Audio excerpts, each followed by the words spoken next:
In this box, we got a pen from a place I will probably never travel to in my entire life. That's right, we got a pen from North Korea.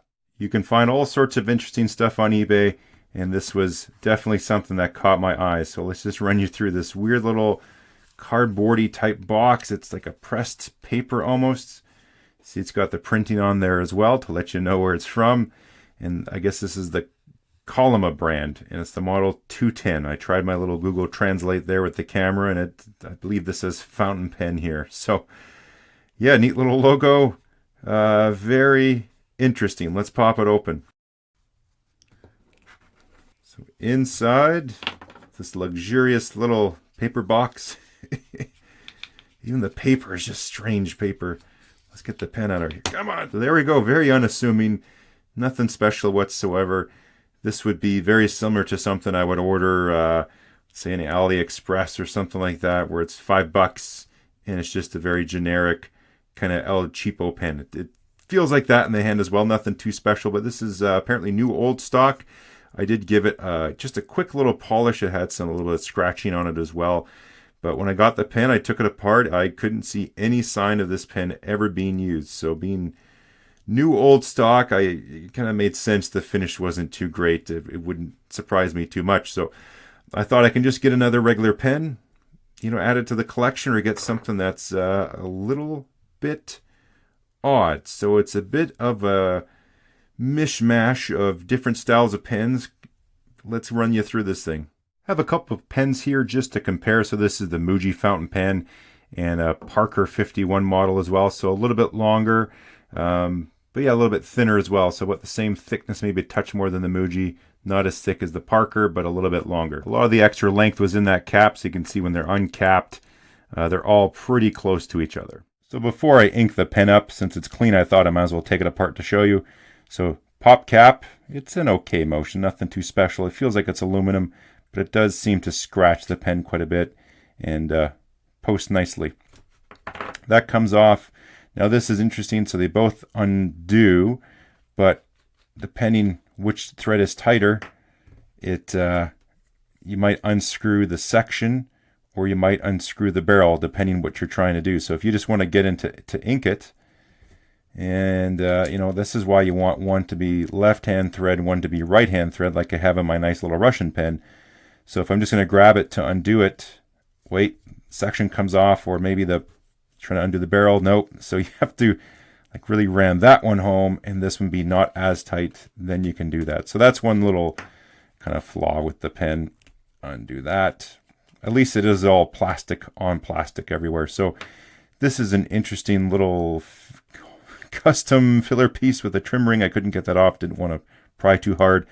Pretty cheap metal and plastic all the way around. Actually, I think that is just plastic. I don't even know what this is, but squeaky rubber. And it's got this filler tube in here. So let's pop this nib and feed unit out of the main section here. So this is very reminiscent to, say, on a Noodler's Ahab. You would see something like this, or on the Parker 51 Aerometric. The tube goes into the back as well.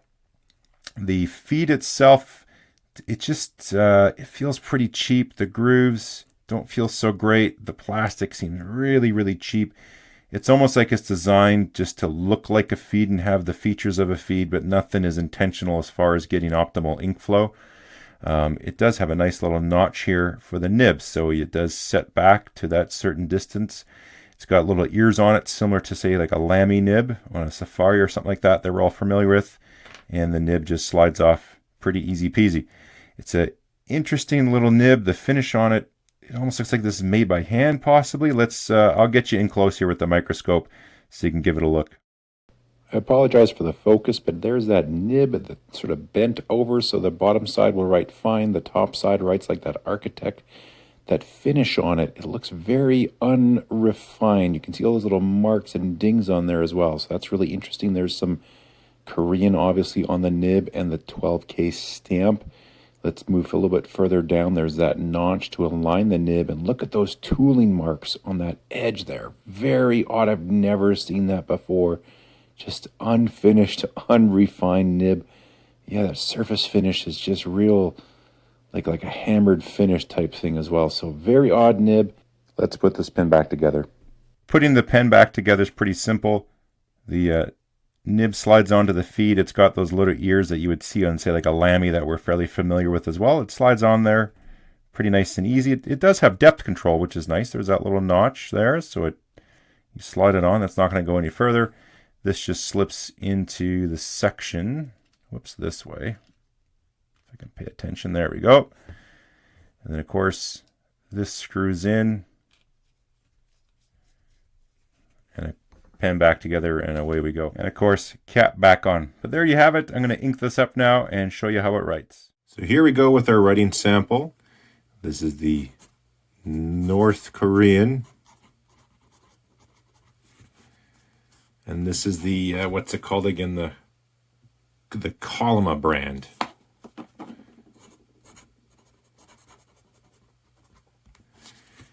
And this has the whopping 12K gold nib. The writing experience with this, so there's a lot of feedback with this nib. It's not exactly the smoothest by any means. If you grab any other pen, you'll know right away, oh wow, this is quite rough compared to it, but it's not terrible. Like, I guess it has a pencil kind of feel to it. As far as wetness, like, it's not overly wet either. It's a fairly dry pen, but it keeps up. It's good enough, you know, if you need a drier paper. Let's see how it does the old mango chutney.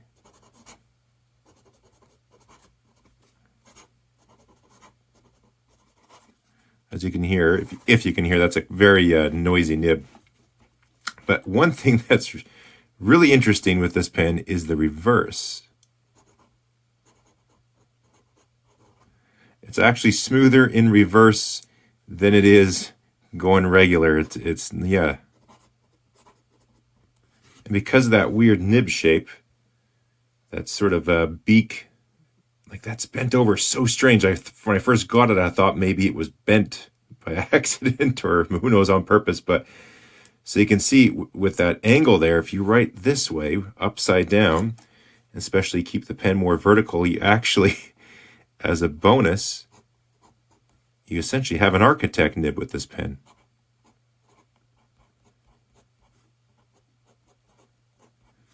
So you can see you got those thicker cross strokes and thinner vertical strokes, and it actually writes not half bad as far as ink flow as well.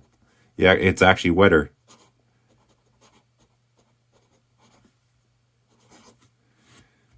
See, that's a little bit bonkers. I've never had that before with a fountain pen, where I almost prefer the pen upside down versus regular ways up. But for a fine line, it's a normal fine line. It's just not exactly the smoothest writing experience, but it will do. This, you know, this just reminds me is if you got a fairly cheap pen online, say if you picked up a $5 special or whatever, and it says luxury, quality, brand, amazing fountain pen, all the stupid words that are used to describe pens online that say they're high quality, but they're not. This would be sort of what I expect in the box, but it is very interesting.